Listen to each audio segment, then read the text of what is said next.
So today I'm going all jazz, as 2/3 of my normal audience run screaming in terror. But seriously, nothing to be scared of here. Don't fear the jazz. We're simply going to be learning one of the great guitar solos of all time, irrespective of genre. This is Rose Room by Charlie Christian. And I think that learning a little bit of Charlie Christian will be of benefit to any player. You don't need to be a jazz specialist. And in fact, I wouldn't describe myself as a jazz specialist. I play some jazz, I teach some jazz, and I suppose jazz is the place I go to when I want to challenge myself a bit as a player. And I think that the lessons I learned from my forays into the country of jazz are of real benefit when I come back into the kind of musical worlds that I usually inhabit. After all, jazz is about things like groove and rhythm, ideas, playing over chord changes, things that just about any musician should be working on. A little bit about Charlie Christian then. I'm not going to give you the full history lesson, as I'll probably get most of this stuff wrong, but as I understand it, he was one of the first jazz guitar players. There were other jazz guitar players before him, but they were very different. They played unamplified, they were mainly rhythm players. And then Charlie Christian came along. He had an electric Gibson guitar, a Gibson amplifier, and he was able to make himself heard over the band, and hence he was able to take these amazing guitar solos. He was a hugely influential player, I think an influence on just about every jazz guitar player that came after him, but particularly people like Wes Montgomery, Jim Hall, Joe Pass, just about anybody in the jazz guitar world. But you can also hear his influence in blues and in rock and roll as well. I think he was actually friends with T-Bone Walker, and you can hear a little bit of an overlap between their two styles. And I can also hear a little bit of Charlie Christian in the playing of Scotty Moore, also in some of the rockabilly guitar players as well, I think. So let's get to it. Let's rock and roll, or let's jazz, I should say. Rose Room then, recorded in 1939 when Charlie Christian was playing with Benny Goodman. And the tune kicks off with this little introduction that is played by Christian and Goodman together. It goes like this. And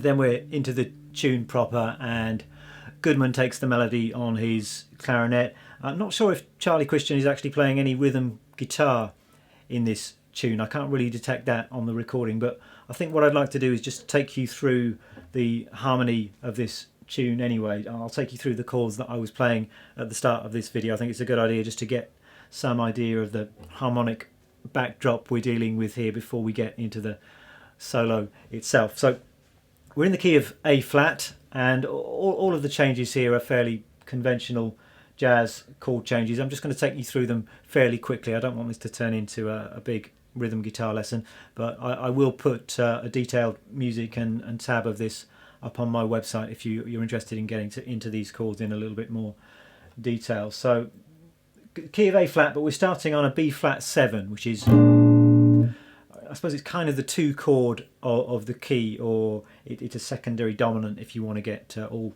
theoretical about it, but it's really a 2-5-1 leading to A flat is the way that I see it. So we've got B flat 7, E flat 7 to A flat,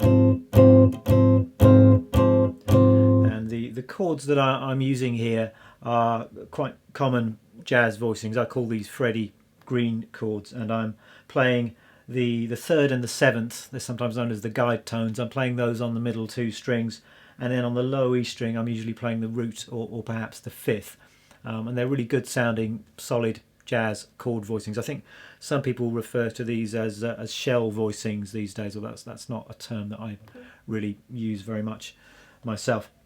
So we're starting with this B flat 7, 4 bars, E flat 7 with the 5th in the bass, down to A flat, and I'm using an A flat 6 here. Then we've got A flat 7, so what I'm doing is I'm just raising the 6th up to the flat 7. So A flat 7, 2 bars, that's the 1 chord. Then going to the 4 chord, and I'm just playing the same voicing that I used for the A flat 6, but I'm bringing it up, higher up the neck to D flat. 2 bars of that. D flat minor 6, so I'm just flattening the third there. D flat minor 6, 2 bars. Back to the 1, and then we've got F7, and then back to the first chord we talked about, B flat 7, and then E flat 7. That is the halfway point of the tune. It's a kind of a 32 bar form. That's the first 16 bars. Second 16 bars are really just a repeat with a slightly different ending. So we're back to B flat 7. I'll just go a bit faster now. E flat, A flat, make that a 7th, which pulls us to the D flat, D flat minor 6, A flat, and then this is where it's different. We're going to an F7, B flat 7, E flat 7, back to A flat. So that's kind of a jazz turnaround at the end there. We kind of got the 1, 6, 2, 5, back to 1 again. So those are the basic chords that we're dealing with. Might be worth learning those chords to give you something to practice the solo over, so you could play it with somebody else on rhythm guitar, or you could record yourself a backing track or a loop of those chords to work on the solo. Let's check out the solo then, and as I said at the start, this is a real classic solo, a solo that's really worth learning note for note all the way through, I think. And do make sure you listen to the recording as well. There's so much you can learn from Charlie Christian's phrasing and his touch and the way he accents certain notes. It's really, really incredible. And I'm not claiming that I've managed to nail all of that stuff myself, but it's certainly worth trying to come close to the way he plays some of these phrases. So what I'm going to do is take you through the solo phrase by phrase. It's definitely an intermediate, if not an advanced guitar solo. So I'm assuming that if you're tackling this solo, you don't need me to baby you through every single note in the solo. But if you would like a little bit more detail, then I'm going to put the music and the tab up to it on my website. I've done a transcription of this myself, which I'm hoping is a fairly accurate one. But what I would like to talk about a little bit is perhaps some of Charlie Christian's note choice, why he's playing the notes he's playing over these particular chords. And one of the interesting aspects of his style for me is the way that he seems to get his note choice, which is largely arpeggios coming out of familiar chord shapes, and you start to recognize that he's using the same shapes in solo after solo, actually. So once you've kind of tuned into those shapes, then the whole thing seems to make a bit more sense. Right, let's kick off with the opening lick then. So it goes like this. We've got 1, 2, 3.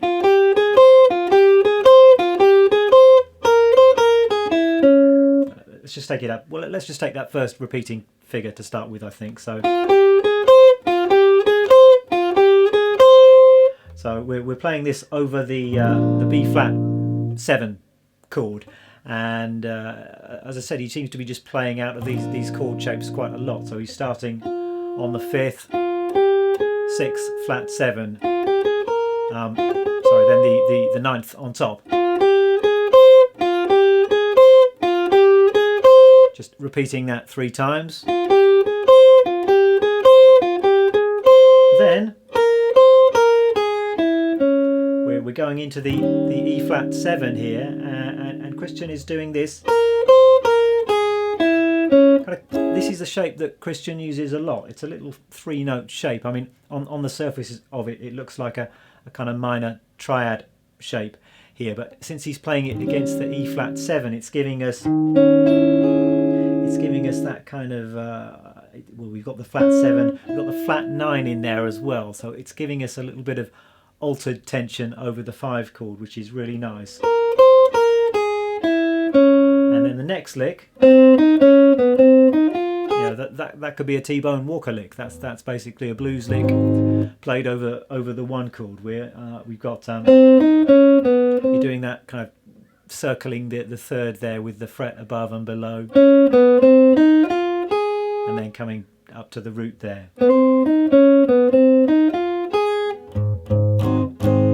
that's over the 1 chord there. Then we're onto the harmony changes to A flat 7, kind of the 5 of 4 here, and we've got this. And this particular lick is classic Charlie Christian. This is played over the A flat 7, and the shape that he seems to use a lot is this, which is an A flat 9 arpeggio. You've got the root, 3rd, 5th, flat 7, 9. You could kind of see this in a few ways. You could see it as a minor triad on top that you're superimposing over the 7th chord. It's a C half diminished arpeggio 2, or it just gives you the extensions of the 9th chord. So this lick, this shape crops up, I think 3 or 4 times just in this one solo. It's a definite favourite of Charlie Christian. So the exact lick that he plays is this. It goes. See how that gives you the nice notes over the A flat 7. In the next phrase, we've got a little bit of a sweep picking idea. This is still played over the A flat 7, and it's in fact coming out of that same shape.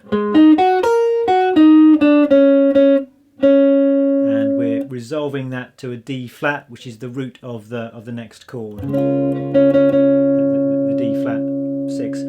Then we're going from the 4 major to minor, and Christian plays this. And this is exactly the same shape we just had over the A flat, but 2 frets lower. It's that same kind of finger shape, but here it's deployed in a slightly different context. We're playing it over the 4 minor chord. He kind of uses the same vocabulary, whether it's over the minor chord or over the dominant chord, very, very often. So here we've got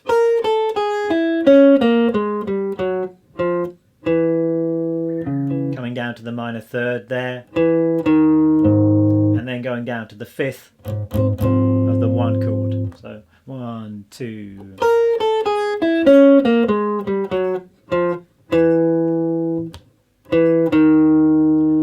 And then harmony changes to the 5, and we've got this incredible lick. Really kind of, particularly for its time, a really shredding and technical lick, this one. And it seems to be coming right out of the 5 chord shape. You've got an F7 chord here, or an an F9 or an F13 chord, and all of these notes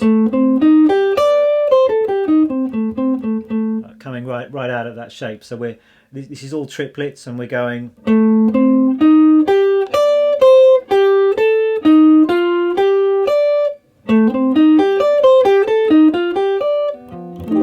How nicely that fits over the F7. Then we're going to the B flat 7. Exactly the same shape that we used against the A flat. We're now using over the B flat. This is that 9th arpeggio. So coming down from the top of that, and is this that kind of idea. Just hear how nicely that line flows. Just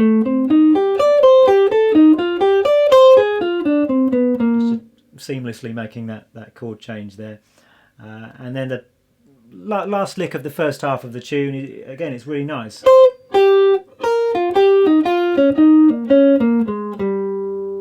And this is over the 5 chord, kind of just coming out of that chord shape. I think that A chord shape.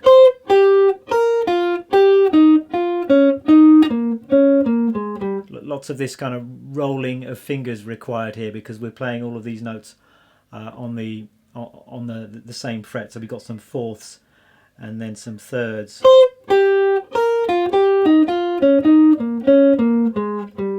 And that's the end of the first half of the tune. He rolls straight into the second bit of the tune with this lick.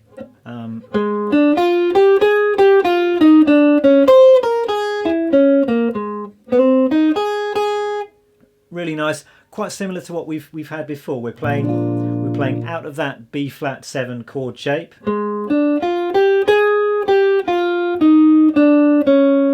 We're hitting the 7th of the E flat, using that same little minor triad shape to hit the flat 9, and then we've got a simple blues lick. That could be a Chuck Berry lick in a different context. Next phrase.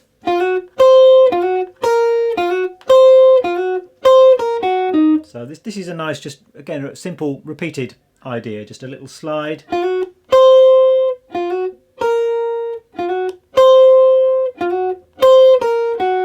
Again, it's that little minor triad shape.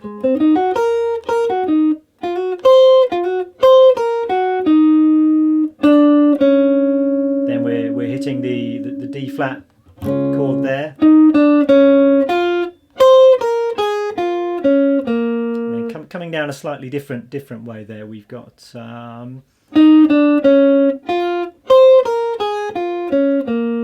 it's all really chord tones there of D flat this time. Ending up on the sixth there. And then we've got just plays the single note there over the D flat minor, but with great feel and great rhythm. You can do a lot with one note if you've got a good swing and a good rhythmic idea going on. So 2, 3, 4. Nice little bluesy double stop there. It's kind of got a tritone there at the F and the B, and then sliding the B down to a B flat. But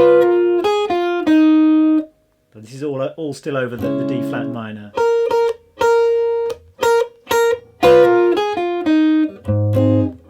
And then we've got, this is over the one chord, over the A flat 6. So we've got,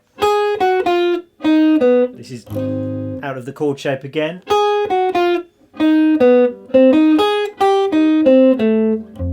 Leading us to the 5. So we have, and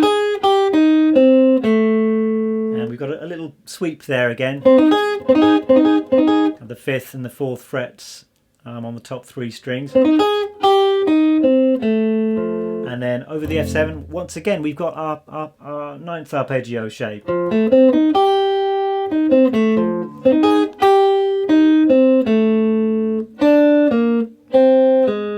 Then we're hitting the B flat 7 chord there. Got the 9th and the flat 7 there. You could play those notes at the 1st fret or over on these strings here. I've kind of made my best guess as to the fingerings that Charlie Christian might have been using. I think most of them I think I'm fairly certain on, but there are a couple of instances where you could try doing some things in some different ways. So and then last lick of the tune. Now we've got, and it ends with another just a classic blues lick, really.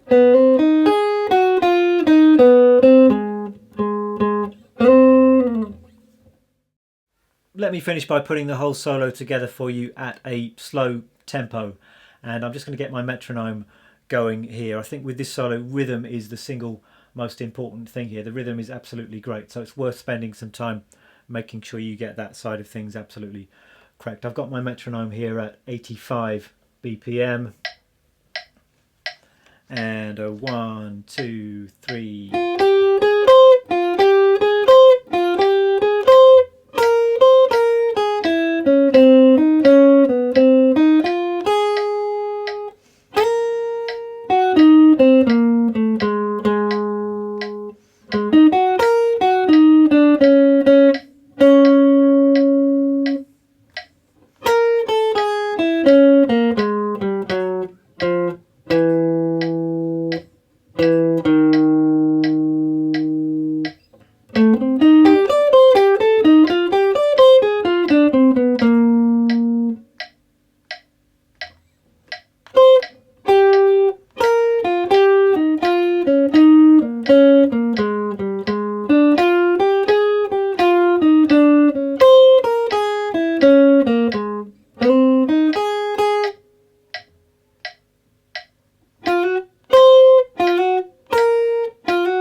the gear I'm using for this video then, and sadly I don't have a traditional jazz type guitar. I think Christian himself used a Gibson ES 150, I believe, and I don't have anything quite like that, so I'm just making do really with my Telecaster. I would love to get a proper jazz archtop guitar at some point, but they are hideously expensive, the really good ones. But I think you can kind of get acceptable jazz tones with just about anything if you use your ears. So the thing with Christian's tone was it was warm, quite horn-like, so I'm using my Telecaster, which is usually considered to be a bright guitar, but if you put it on the neck pickup, and then I'm going into my Super Champ amp here, and I'm dialing that in for a fairly warm sound. So I've got the treble right down there, and I've got the bass up higher than I would normally have it. Going into my pedal board here, and the only pedal I've got switched on is what I usually have switched on, actually, the Wampler Tumnus, and I'm not using that for an overdrive at all really. It's a clean tone, but I'm just using that to warm things up a little bit, and I think that helps me get a little bit closer to that kind of Charlie Christian vibe. That's it for today. I hope that those of you who are into jazz enjoy learning this solo. I hope that those of you who aren't quite so into jazz will enjoy learning this solo or bits of this solo, and I hope that perhaps this lesson has opened some doors for you into this particular style. If you've not done so already, you might like to check out my website, check out my Patreon page, and you can support me there if you'd like to, and that will just help me keep on making these videos. I've also started posting some extra things up on the Patreon page that you can't find on my website, so things like extra tabs, backing tracks, so you might like to take a look at that. Thanks a lot for watching, and I'll see you again next time. Bye bye.